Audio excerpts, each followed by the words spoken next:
오늘은 무너진 제단을 수축하라, 두 번째 물을 부으라, 이런 제목으로 말씀을 나누겠습니다. 지난주에 갈멜산에 불이 떨어지는 그런 제단을 이루기 위해서 무너진 제단을 수축하는 단계, 네 단계를 말씀드렸어요. 첫째, 12돌을 모으라. 둘째, 도랑을 파라. 셋째, 나무를 버리라. 넷째, 송아지의 각을 떠라. 여러분이 기억이 나실 것입니다. 오늘은 끝으로 물을 부으라 말씀하셨습니다. 하늘에 불이 떨어지는 갈멜산의 영전이 승리로 이끌어가기 위해서는 하나님 앞에 물을 부으라고 그랬어요. 3년 반 가뭄 동안에 가장 귀한 게 물이에요. 사람 먹을 물도 없고 동물 가축 먹일 물도 없는 지경에서 물을 12통을 갖다가 부으라고 그랬어요. 고귀한 물이죠. 왜 제단에다가 물을 부으라고 그랬을까요? 그건 하나님은 불을 끄는 방법인 물을 부어도 하나님의 불이라면 불을 붙게 하신다. 인간의 능력과 수단과 재간으로 불을 붙이는 것이 아님을 백성들에게 알게 하기 위해서 물을 붓도록 하나님이 명하셨습니다. 만일 감으로서 마른 장작이었다면 지네들끼리 부딪혀서 불이 났나 봐, 이런 엉뚱한 소리를 해댈 수 있으니까 물을 충분하게 12통을 부어서 그 물이 완전히 흥건히 적시도록 한 뒤에, 이래도 하나님은 불가능한 것 같지만 불이 붙게 하신다. 물 속에서도 불이 붙게 하신다. 불을 붙이려면 휘발유를 갖다 붓든지 그래야 되는데 휘발유를 부은 게 아니라 불을 끄는 재료인 물을 갖다 쏟아부었어요. 물을 부어도 하나님의 역사는 여전히 가능하다 하는 것을 보이기 위해서 물을 붓도록 하셨습니다. 오늘 우리가 하나님 앞에 불이 내리는 제단이 되기 위해서 하나님 앞에 물을 많이 붓는 성도가 되시기를 바랍니다. 이번 부흥회를 통해서 내 영혼의 제단 위에 하늘에 불이 떨어지기를 바랍니다. 그러면 어떤 물을 부어야 될까요? 첫째로 눈물을 부어야 됩니다. 따라하세요. 눈물을 붓자. 눈물은 뭘까요? H2O, 이 사람이 마시는 물에다가 염화, 나트륨, 칼슘, 여러 가지 몇 가지 화학 성분이 들어있는 것이 물이다. 화학자들은 그렇게 눈물에 대해서 말할 것입니다. 생리학자들은 눈물이라는 것은 그 누선에서 물이 이렇게 새 나와서 눈 빡빡하게 하지 않도록 부드럽게 하도록 윤활유 역할하는 것이 바로 눈물이다, 이런 표현을 할 것입니다. 스토아 철학자는 말하길 눈물은 인간의 연약함을 보이는 그런 아주 창피한 자세니까 절대로 부끄러움의 모습인 눈물을 흘리면 안 된다. 에피큐리안이라는 그런 쾌락주의 철학자들은 눈물은 쓸데없는 것이고 내일 우리가 죽으면 아무것도 남는 것이 없는데 그저 살아있는 동안 멋지게 행복하게 쾌락을 누리면서 먹고 마시고 결혼하고 즐기며 살자. 눈물이라는 건 쓸데없는 것이다, 이런 주장을 할 것입니다. 그러나 눈물이라는 것은 영혼의 깨끗한 생명의 물입니다. 인간의 영혼 속에 담겨진 깊은 갈망과 화학 성분을 액체로 나타낸 것이 바로 눈물이에요. 그래서 인간의 눈물 속에는 인간의 영적인 갈망과 하나님을 향한 그런 아주 진액과 엑기스를 쏟아부는 것, 그것이 바로 눈물이죠. 그래서 하나님 앞에 우리가 눈물을 쏟아부어야 될 줄로 생각합니다. 그것이 조금 눈물을 들인 게 아니라 아주 철철 넘치도록, 도랑에 차서 흘러 넘치도록 눈물을 많이 부어야 된다는 것이죠. 오늘날 눈물이 많은 시대에 살고 있습니다. 몇 년이나 우리의 눈이 감으로 있습니까? 혹시 3년 반 동안 한 번도 눈물을 흘려본 적이 없지 않습니까? 이 눈물을 흘러 넘칠 때 여호와의 불이 우리에게 임하게 됩니다. 눈물에 장마가 져야 하나님의 은혜의 축복을 받게 됩니다. 눈물이 가물면요, 마음이 말라붙어. 가물면 논바닥 갈라지듯이 우리의 마음이 찢어지고 갈라서 미워하고, 그리고 남을 질투하고 분노하고, 이러한 상처받은 그런 흉년된 심령이 돼요. 그러나 눈물이 있는 곳에 하나님께서 우리의 마음을 치료하시게 되고, 사랑이 넘치게 되고, 원망과 미움과 갈등이 사라지게 되고, 위로와 용서로 화합하게 되는 치유의 역사와 기적을 이루게 됨을 볼 수가 있습니다. 성경은 어떤 눈물들에 대해서 말씀하고 있을까요? 여러 가지 눈물의 종류를 말씀합니다. 그 하나는 회개의 눈물입니다. 여러분의 눈에 회개의 눈물이 가득 고이게 되시기를 바랍니다. 시편 51편 1절 이하에 보면 다윗이 우리의 아내를 성폭행하고 나단 선지자가 와서 그 죄를 지적했어요. 당신이 바로 이 흉악범죄를 지은 장본입니다. 그럴 때 다윗이 이렇게 하나님께 시를 썼다고 그래요. 하나님이여 주의 인자로 나를 쫓아내지 마옵시고 긍휼히 여기시며 주의 많은 자비를 쫓아 내 죄가를 도말해 주옵소서. 나의 죄악을 맑게 씻기시며 나의 죄를 깨끗이 제하소서. 대전하는 죄가를 아오니 내 죄가 항상 내 앞에 있나이다. 내가 죄악 중에 출생하였으며 내 모친이 죄 중에서 나를 잉태하였나이다. 우슬초로 나를 정결케 하소서. 내가 정하리이다. 나를 씻기소서. 내가 눈보다 희리이다. 나에게 기쁜 소리를 듣게 하사 주의 꺾으신 뼈로 즐거워하게 하소서. 죄책감 때문에 뼈가 다 꺾어지는, 뼈가 부서지는 아픔을 느꼈단 말이죠. 17절에 하나님의 구하신 제사는 상한 심령이라 하나님이여 상하고 통회하는 마음을 주께서 멸시치 아니하시리다. 하나님 앞에 통곡을 하며 눈물로 죄를 회개했던 다윗의 모습을 여기서 발견할 수가 있습니다. 베드로는 다구는 소리를 듣고서 통곡하며 회개했다고 마태복음 26장 75절에 말씀하고 있습니다. 예수님을 붙잡아 갔을 때 베드로도 따라갔어요. 그때 거기 있던 한 계집종이 당신도 갈릴리 저 예수 패거리 아니요? 아니야, 난 아니야. 부정을 했어요. 두 번째 또 그런 일이 생길 때 자기는 아니라고 그랬어요. 세 번째는 저주하고 맹세하여 가로되 나는 저 갈릴리 사람 모른다. 그때 예수님의 예언대로 닭이 울게 되었다는 것입니다. 이에 베드로가 예수의 말씀에 닭 울기 전에 내가 3번 나를 부인을 하심이 생각나서 밖에 나가서 심히 통곡하니라. 통곡하며 소리를 치며 울었다는 것입니다. 가룟 유다와 베드로의 차이점이 뭡니까? 가룟 유다도 예수님을 팔아먹은 사람이요, 베드로도 예수님을 3번이나 모른다고 한 사람이에요. 그러나 베드로는 통곡하며 회개했던 것입니다. 가룟 유다는 회개할 기회를 놓친 사람이에요. 오늘 우리의 마음속에 하나님과 사람 앞에 지은 죄를 회개하고 통곡하는 그런 역사가 여러분에게 있기를 바랍니다. 회개하는 것만큼 하나님의 은혜를 받게 됩니다.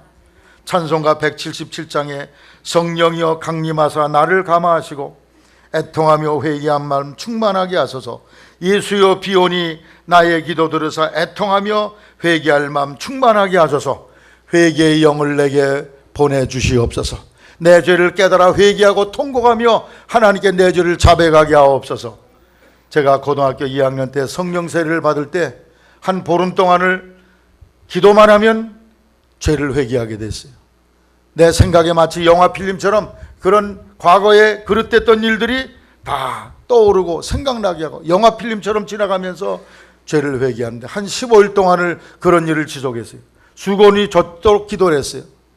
그러던 어느 날 주의 성령이 임해서 우리 말이 아닌 말이 나오고 견딜 수 없는 황홀감과 기쁨 속에서 기뻐 뛰는 그런 경험을 했던 것을 기억합니다.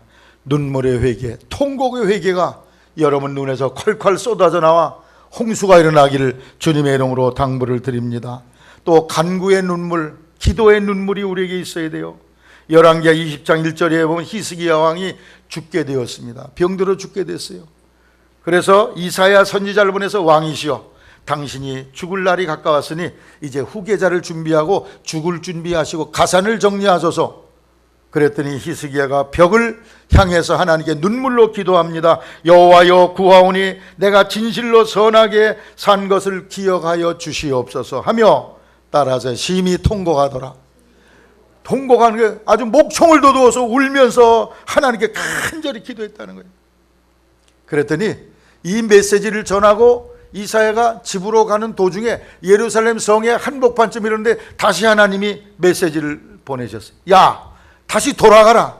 저가 눈물로 기도하고 살려달라고 그러니 저의 목숨을 15년 연장해 주겠다. 할렐루야. 그래서 몇 분 사이에 그냥 울고불고 회개하니까 하나님이 15년 생명을 연장하시고 외적의 침략에서 이스라엘을 보호하시고 나라가 정치적으로 군사적으로 강대국이 될 것이다. 하나님의 놀라운 축복을 그에게 약속하고 선언했던 것을 볼 수가 있습니다. 다윗은 시편 6장 1절로 11절 이하에 주여 내가 수쳐가오니 국률이 여기소서 여호와여 내 뼈가 떨리오니 나를 고치소서 나의 영혼도 심히 떨리나이다. 수척해졌대. 너무 문제 때문에 고민하고 괴로워하다가 수척해지고 뼈가 다 떨린, 영혼이 떨린다는. 6절 내가 탄식함으로 곤비하여 밤마다 눈물로 내 침상을 띄우며 내 요를 적시나이다. 요가 눈물로 젖어, 그리고 그 침대가 눈물 때문에 붕붕 떴다는 거예요. 이건 좀 과장법적인 문학적 표현이겠습니다만 여하튼 그렇게 눈물로 간절히 기도했더니 하나님께서 그 문제를 해결해 주셨다. 8절에 행하가는 너희여 너희는 다 나를 떠나라. 여호와께서 내 곡성을 들으셨도다. 여호와께서 내 간구를 들으셨으며 여호와께서 내 기도를 받으시리로다. 할렐루야. 하나님이 이렇게 눈물을 흘리며 하나님께 기도를 했더니 하나님이 내 기도를 들으셨다는 거예요. 사무엘상 1장 10절에 한나는 아들 달라고 통곡하며 기도했다고 그랬어요. 시편 42편 3절 이하에 보면 사람들이 종일 나더러 하는 말이 내 하나님이 어디 있느냐 하니 내 눈물이 주야로 내 음식이 되었도다. 바벨론의 포로로 잡혀간 이스라엘 백성들을 향해서 조롱하는 거예요. 바벨론에서는 야야 너희 하나님이 살아계시면 너희들이 여기 와서 이렇게 종노릇하냐? 그 하나님은 안 계셔. 돌아가셨어. 없어. 따르지도 마. 하나님을 조롱하고 멸시하며 그 하나님을 믿는 이스라엘 백성들을 짓밟습니다. 그때 눈물로 하나님께 기도를 드렸다는 것입니다. 오늘 하나님 앞에 눈물의 기도가 있기를 바랍니다. 문제가 있을 때 아쉬워요.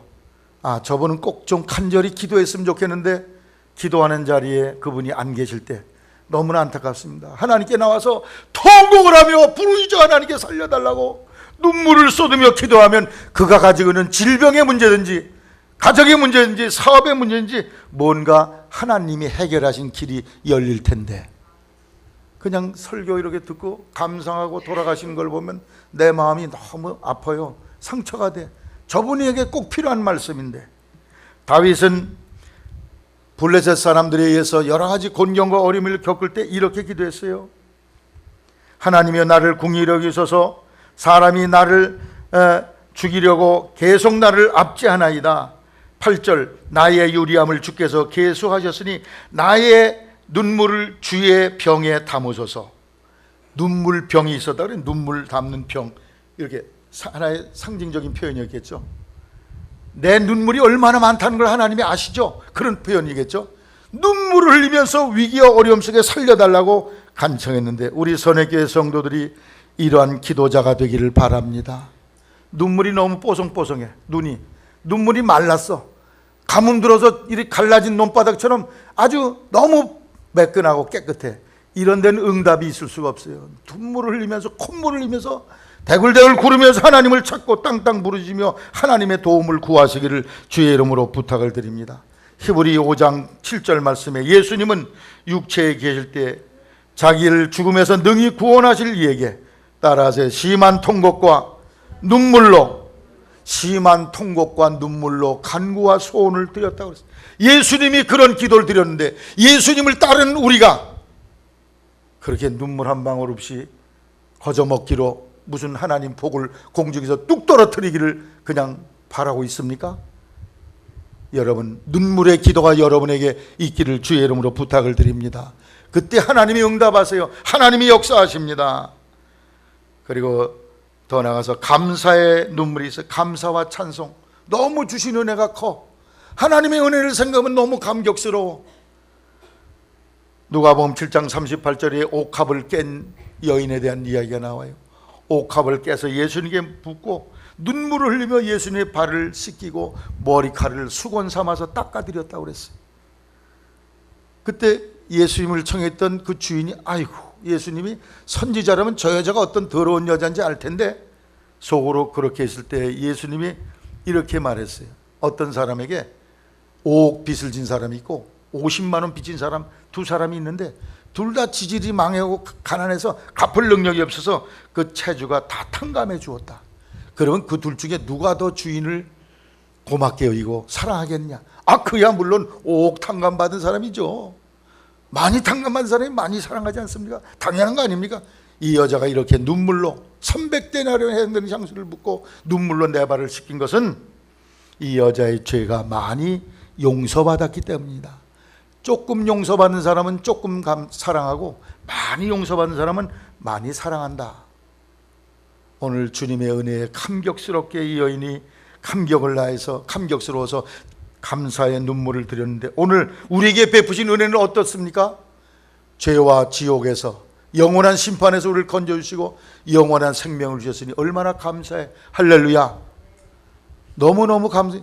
말로 표현할 수 없는 은혜예요. 이거는 여러분, 예전에 지금 경제가 어렵다 그러지만 여러분 갑부로 사시는 줄로 아시기를 바랍니다.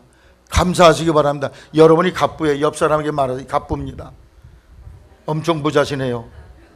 좋은 차 타지. 우리 교인 중에도 외제차 타는 사람이 여럿 있어요. 상상할 수 없는 일이야. 제가 자랄 50년대 60년대는요 저는 죽을 먹길 싫어해. 우리 집사람이 가끔 여보 죽 쓸까? 그럼 아유 하지 마라. 우리 형수님이 가난한 그 어려움 속에 콩나물죽, 무슨 시래기죽, 무슨 죽, 하여튼 죽이라는 메뉴는 다 먹었으니까. 그때 자동차가 어디 있었어? 2다리 멀쩡하면 그 기적이지. 자전거도 못 탈 때예요. 지금 생각해보면 너무 감사해. 눈물겨워. 하나님의 주신 은혜를 잊지 말고 감사할 수 있는 눈물이 여러분에게 있기를 바랍니다. 찬송가 141장 웬 말인가 웬일인가 날 위하여 주 돌아가셨네. 벌레 같은 날 위에 큰 은혜 받으셨네. 4절에 나 십자가 대할 때에 그 일이 고마워. 내 얼굴 감히 못 들고 눈물 흘리더라. 5절에 늘 울어도 눈물로써 못 갚을 줄 알아. 몸밖에 들 것 없어 이 몸 바칩니다. 정말 예수님의 십자가의 은혜가 여러분에게 어떻게 느껴지십니까? 여러분에게 어떻게 느껴지세요? 그 사랑의 그 감격이 여러분 속에 충만하기를 바랍니다. 세상 만사가 다 잘 돼서 내 뜻대로 돼서 기쁘고 행복한 게 아니야. 예수님의 구속의 은혜를 생각하면 견딜 수 없는 감격과 눈물이 있어. 그것 때문에 행복한 여러분이 되기를 주의 이름으로 부탁을 드립니다. 오늘 2다리 건강해서 예배당 나온 거 얼마나 감사해요. 다리를 못 쓰고 주저앉아서 대소변을 반하는 이들이 얼마나 많습니까? 우리 주변에. 뉴스를 보니까 명절에 직장을 다니면서 회사의 식당 문이 닫혀가지고 라면, 컵라면 하루에 한 끼씩 먹으면서 생활하는 그런 사람도 있다고 그래. 저는 음식 찌꺼기 버리는 걸 보면 너무 가슴이 아파요. 왜 우리 음식을 짬밥으로 버립니까? 한 알갱이라도 아껴야지. 우리나라에서 버리는 음식 찌꺼기만 다 모아도 북한 주민을 1년 다 먹여 살리고 남는다는 거예요. 우리가 절약만 하면 동족이 다 살 수 있다는 거예요. 지금 너무 풍족해가지고 이 감사를 다 잊어버리고 있고 이것도 없고 저것도 없고 없는 것만 생각하면서 불평원망해. 여러분의 감사와 감격이 있기를 바랍니다. 2다리 멀쩡하고 감사하세요. 2눈 환한 거 감사하세요. 감사할 게 얼마나 많은데, 감사할 때 하늘의 불이 여러분에게 임할 줄로 믿으시기를 바랍니다. 감사의 눈물이 있어요. 4번째 끝으로 동정의 눈물이 있어야 돼요. 불쌍히 여기는 마음. 예수님이 요한복음 11장 35절에 나사로, 죽은 나사를 보고 그 앞에서 눈물을 흘리셨다. 그를 불쌍히 여기셨다는 그런 말씀이죠. 오늘 우리의 마음속에 하나님 앞에 이웃을 불쌍히 여기고 믿지 않는 영혼을 불쌍히 여겨서 동정하는, 그 영혼을 사랑하는 뜨거운 눈물이 여러분에게 일어나기를 바랍니다. 예레미야 에가서 1장에 보면은 바벨론 포로로 잡혀간 이스라엘 백성들을 보면서 예레미야 선지자가 이렇게 눈물의 고백을 합니다. 밤새도록 애고가니 눈물이 뺨에 흐릅니다. 2장 11절 내 눈이 눈물에 상하여 내 창자가 끊어지며 내 간이 다 땅에 쏟아 부어졌나이다. 너무나 바벨론 포로로 잡혀가는 백성들을 보니까 눈물로 눈이 상했대. 너무 울어가지고 눈에 병이 생겼다는 말씀이, 안질병이 생길 정도로 불쌍히 여기는 마음으로 그들을 위해서 간절하게 기도하고 동정의 눈물을 드렸던 것을 볼 수가 있어요. 이 4가지 눈물, 회개의 눈물, 간구의 눈물, 감사의 눈물, 동정의 눈물, 여러분 3년만 가뭄 속에 물 길어오는 게 얼마나 힘들어요. 길어오려면 갈멜산 꼭대기 저 아래까지 내려가야 돼. 가서 물을 담아서 끌어올려야 돼요. 지고 올라와야 돼. 가뭄이니까 그 물도 쉽게 기를 수가 없었을 것입니다. 더 먼 데 가서라도 물을 길어다가 12동이나 갖다 부었던 것처럼, 여러분 눈에 눈물이 말랐습니까? 눈물이 쏟아지기까지 하나님께 계속 부르짖어 물을 깃는 땀의 대가를 치르는 여러분이 되기를 주의 이름으로 당부를 드립니다. 가만히 앉아서 명상해가지고는 눈물이 없어요. 시편 126편 5절로 6절에 눈물을 흘리며 씨를 뿌린 자는 기쁨으로 거두리로다. 울며 씨를 뿌리러 나간 자는 기쁨으로 그 단을 가지고 돌아오리라. 눈물의 기도, 눈물의 회개, 이 눈물의 감사, 동정의 눈물, 이것이 있을 때 여러분 축복의 단비가 오늘 저녁부터 여러분에게 임할 줄로 믿으시기를 주의 이름으로 당부를 드립니다. 내게 눈물이 있게 하소서, 울게 하소서, 많이 울게 하소서, 눈물 때문에 안질병이 생길 정도로 울게 하소서. 이러한 선행성도 되기를 주의 이름으로 부탁을 드립니다. 둘째, 여호와의 제단에 부을 물은 땀입니다. 따라서 땀을 붓자. 땀은 무엇입니까? 수고의 결집체입니다. 그래서 언제 땀이 나요? 무거운 것 들거나 마라톤을 하거나 힘든 일을 할 때 이마에 땀이 나고 온몸에 땀이 나게 되지 않습니까? 불로응답하는 제단이 되기 위해서는 하나님 앞에 하나님을 위해, 신앙을 위해, 교회를 위해, 복음을 위해 여러분의 수고의 땀이 드려져야 될 줄로 믿습니다. 그 희생의 땀을 드린 사람에게 하나님께서 불로 응답하게 될 줄로 믿습니다. 예수님은 누가복음 22장 39절 이하에 십자가를 앞에 놓고 간절히 기도하셨어요. 힘쓰고 애써 더욱 간절히 기도하시니 땀이 땅에 떨어지는 핏방울같이 되었다고 그랬어요. 예수님이 이마에 땀이 좔좔좔 흐르는 그런 기도를 들으셨다는 말씀이죠. 땀. 이스라엘은 이 열대 기후요, 사막 기후이기 때문에 땀이 나면 흐르질 않습니다. 땀이 나면 여기 즉석에서 땀이 증발해서 땀 소금이 여기 허옇게 이렇게 껴요. 소금기가. 그런 기후에서 땀이 흘렀다는 얘기는 땀이 얼마나 많이 흘렸냐를 표현하는 내용인 것이죠. 예수님이 땀 흘려 기도했어요. 여러분 하나님께 드린 땀이 무엇입니까? 여러분이 기도하면서 땀을 흘려본 적이 있습니까? 목이 쉬어본 적이 있습니까? 하나님을 찾다가 목이 쉬어서 말이 안 나오는 허스키가 된 적이 있어요? 성대가 부어본 적이 있습니까? 여러분이 하나님께 기도하되 땀을 흘리는 기도가 있기를 바랍니다. 하나님이 뭐 그래야지만 기도를 들으시나? 하나님은 그래야 들으시는 하나님이 아니야. 말 안 해도 다 아시지만 우리의 마음이 하나님께 간절한 것을 하나님께서 보기를 원하십니다. 그렇기 때문에 땀 흘리는 기도가 하나님께서 바라시는 기도의 내용이죠. 데살로니가전서 1장 3절에 데살로니가 교회는 사랑의 수고가 있었다고 그랬어요. 주님을 사랑함으로 주님을 위해서 수고하는 그런 수고가 있었다는 것을 칭찬하고 있습니다. 계시록 2장 2절에 에베소 교회 내가 네 행위와 수고와 내 인내를 안다고 칭찬하셨습니다. 수고, 복음을 위해서 한 수고, 교회를 위해 수고한 수고, 이 수고를 주님이 아신다. 여러분은 주님을 위해서 어떤 수고하셨습니까? 여기 천장 속에 들어가서 기어다니면서 저거 떨어지면 언제 다리가 부를지 팔이 부를지 몰라요. 그런 고생하신 우리 권사님, 장로님, 그런 수고가 바로 주님이 구하시는 수고인 줄로 믿습니다. 여러분, 예수님의 손에는 두 가지 못자국이 있었다고 그래요. 하나는 십자가에 못 박혀 돌아가셨으니까 여기 대못을 박아서 그 구멍이 뚫려 있었을 것이고, 또 하나는 몫으로서 사셨기 때문에 몫으로서 나무를 만지고 톱질하고 대패질하고 손에 굳은 살이 배겨 있어. 그래서 일 열심히 한 수고의 못자국이 있었다는 것입니다. 오늘 우리는 주님 앞에 어떤 수고를 드렸습니까? 로마서 16장 12절에 주 안에서 수고한 두루베나와 두루보사에게 문하라. 주 안에서 많이 수고하고 사랑하는 버시에게 문하라. 여기 아주 수고를 많이 드린 교회에 기억할 만한 인물에 대한 이름이 나와 있어요. 두루베나, 두루보사, 버시. 할렐루야. 이러한 성도들 때문에 로마 교회가 일어서고 부흥된 줄로 믿습니다. 제가 부흥회를 가면은 우리 교회 성도들의 눈물겨운 봉사에 대해서 제가 많이 자랑을 해요. 정말 감격스러운 이런 성도들로 인해서 제가 지금 목회를 하고 있습니다. 성도들이 다 은혜를 받고 감동을 받아 할렐루야. 여러분의 수고의 땀을 통해서 우리 선행교회가 이렇게 교회가 지어지고 교회가 자라고 부흥되게 되는 줄로 믿습니다. 여러분, 이 교회를 지을 때 얼마나 수고가 많으셨겠어.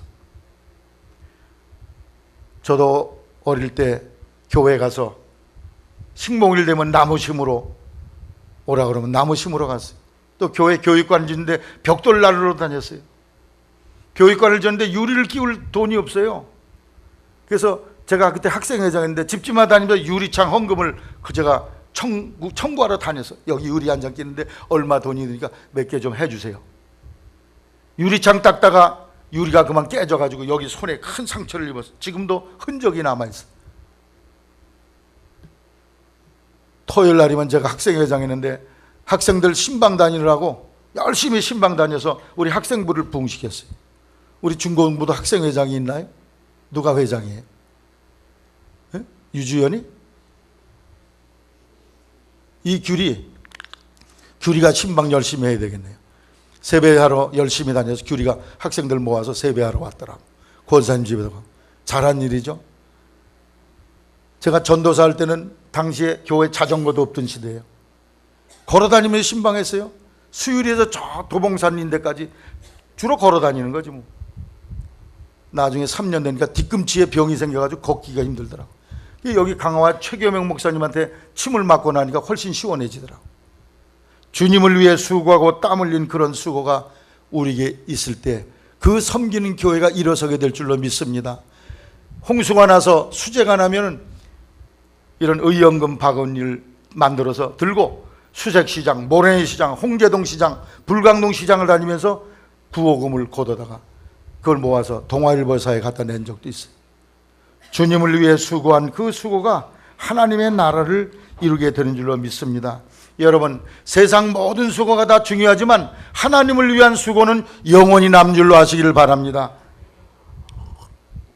땅에서 자신을 위해서 한 수고는 땅에서 보상을 받아요. 그러나 그건 하늘나라에 가진 않습니다.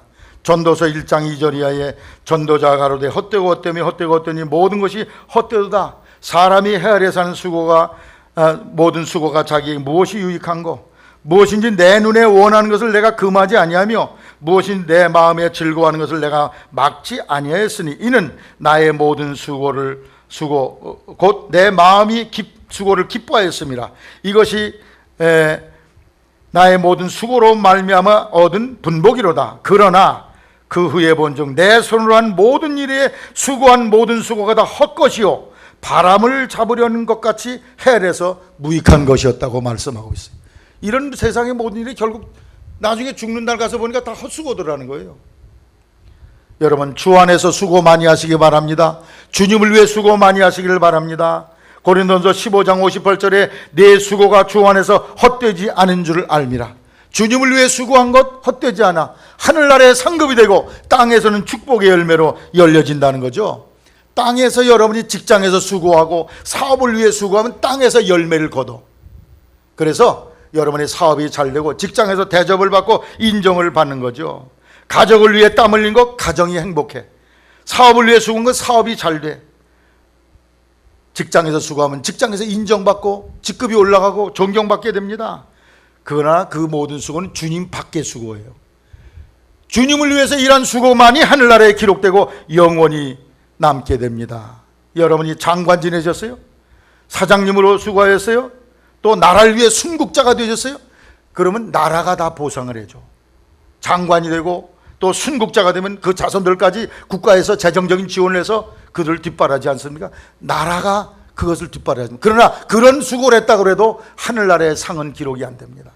하나님을 위해서 수고해야지만 하늘의 상급이 있는 줄로 아시기를 주의 이름으로 부탁을 드립니다. 교사로 또 성가대로 속장으로 주방봉사로 교회 운전수로 천장에 올라가서 수고하고 땀 흘리고 아무도 알아주지 않아. 그러나 그것은 금과 은과 보석 같은 재료가 돼서 하늘나라의 여러분의 거할 처소로 준비된다는 사실을 기억하시고 이것만이 영원히 남을 하늘의 상급이 된다는 사실을 기억하시고 이런 것에 여러분의 땀을 들이게 되기를 주의 이름으로 부탁을 드립니다. 제가 강남 지방에서 목회하면서 한 장로님이 은퇴한다. 그래서 지방에도 퇴임식을 이제 건하게 하는데, 여러분이 제가 이름만 대면 누구다, 아 그분 다 아실 분이에요. 강남에 유명한 사람이 많이 사니까 그분의 사회적 이력을 읽는 데만 한 5분 걸리더라고. 근데 아쉬운 것은 교회를 위해 봉사한, 주님을 위해 바친 땀에 대해서는 아무런 얘기를 하질 않아. 너무 내가 마음이 섭섭하고 썰렁했는데, 나중에 들은 얘기로는 그분은 한국 제일 비싼 땅 있는 동네에 100평짜리 아파트에 사는데 11조를 안 내. 그럼 어떻게 장로가 됐나? 그 교회 그 집안 식구들이 다 떼거지로 있어가지고 이렇게 돼서 저절로 된 거예요. 언제 권사가 된지는 몰라. 권사도 안 거치고 장로가 됐대. 난 그분의 이력에서 세상 거 다 빼버리고 그분을 통해서 예수 믿고 천당 간 사람이 100명입니다. 새벽기도 빠짐없이 나옵니다. 좀 이런 걸 좀 보고를 했었으면 얼마나 좋을까. 그 썩어질 세상 감투 아무리 많이 얘기를 해도 하나님 앞엔 꽝이요. 사랑하는 성도 여러분, 하늘에 땀을 들이는 여러분이 되기를 바랍니다. 복음을 위해 땀을 들이세요. 박사라 전도사라는 분이 청계산 기도원에서 열심히 기도하다가 하늘나라에 들어갔어요. 천계를 들어갔습니다. 예수님 만나서 얘기할, 야, 너 왜 그때 그 할아버지 전도하다가 그만뒀냐? 그러시더라고요. 아이, 그 할아버지가 암만 전도해도 믿질 않고 그래서 그냥 하다 지쳐가지고 가까스로 예수만 믿고 돌아가셨어요. 그 할아버지 너 봐라. 저기 보니까 그 할아버지 거기 천국에 그 할아버지 집이 없더래. 네가 만일 그 할아버지를 끝까지 전도했으면은 너도 하늘의 상급이 클 뿐 아니라 내가 너희의 현신의 권사 같은 은사를 줘서 수많은 사람의 병을 고치는 은사자로 너를 만들었을 텐데 어쩌면 그 한두 번 기도하고 몇 번 가다가 그만 때려치냐? 끝까지 좀 수고하지. 그가 그 얘기를 듣고 크게 깨달았다는 거예요. 지금 내가 기도하는 건 미미하지만 끝까지 뿌리를 뽑을 때가 기도하면 역사가 일어난다는 거죠. 할렐루야. 여러분, 주님을 위해서 여러분이 뿌리 뽑는 그러한 헌신, 땀 흘리는 헌신을 드리는 성도가 되시기를 주의 이름으로 부탁을 드립니다. 그래서 이 땀은 하늘나라의 영혼이 남아 이 땀을 붓게 되시길 바랍니다. 그 위에 하늘의 불이 떨어질 줄로 믿습니다.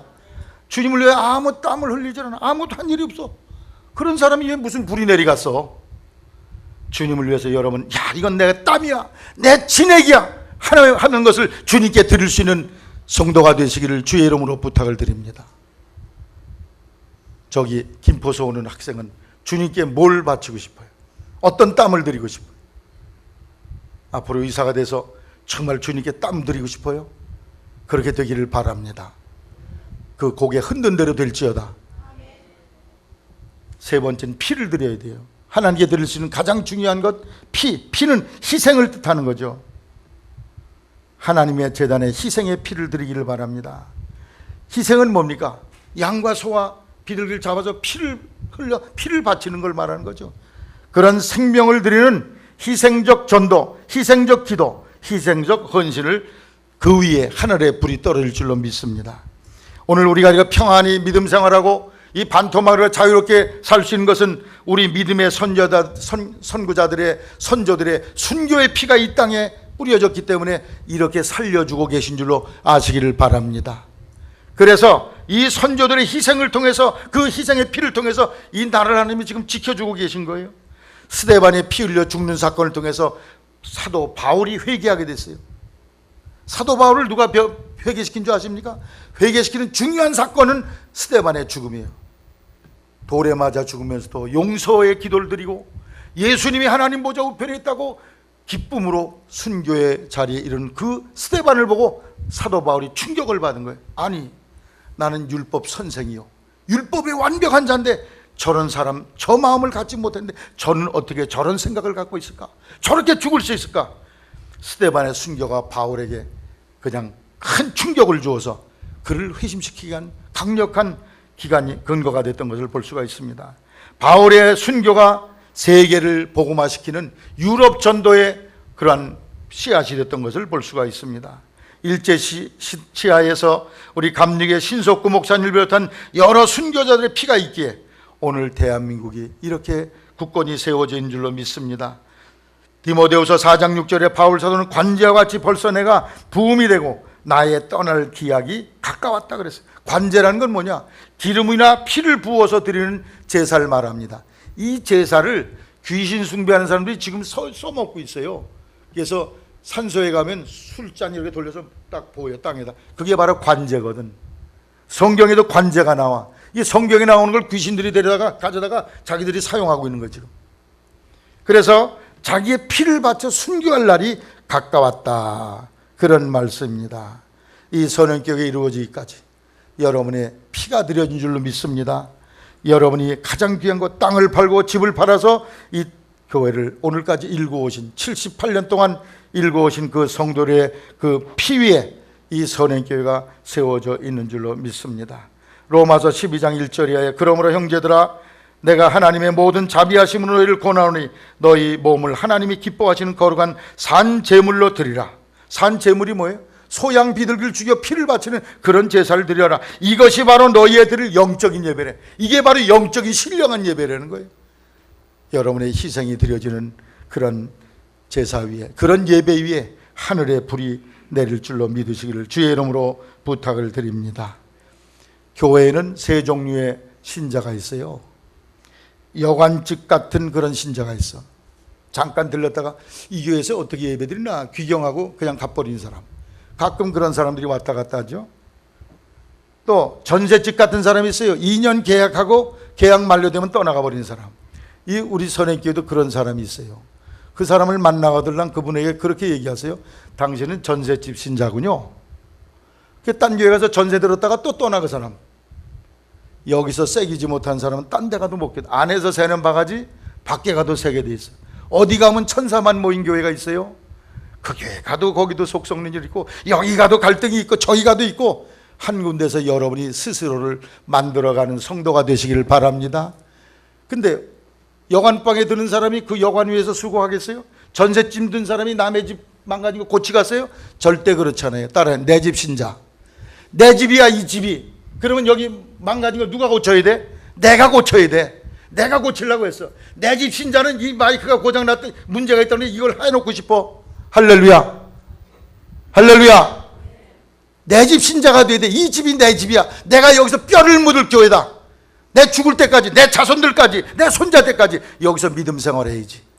이러한 자기 주인의식을 갖고 있는 내 집 신자가 되기를 바랍니다. 눈물을 바치고 땀을 바치고 피를 들여서 정말 내 집 신자로서 전세방이나 여관방으로 이 교회를 드나드는 것이 아니라 내 집 주인의식을 가진 주인 신자가 되어서 정말 하늘에 불이 떨어지고 하나님이 주시는 3년 만에 단비가 내리는 축복의 단비를 경험하는 놀라운 역사가 여러분에게 있기를 주의 이름으로 축원합니다.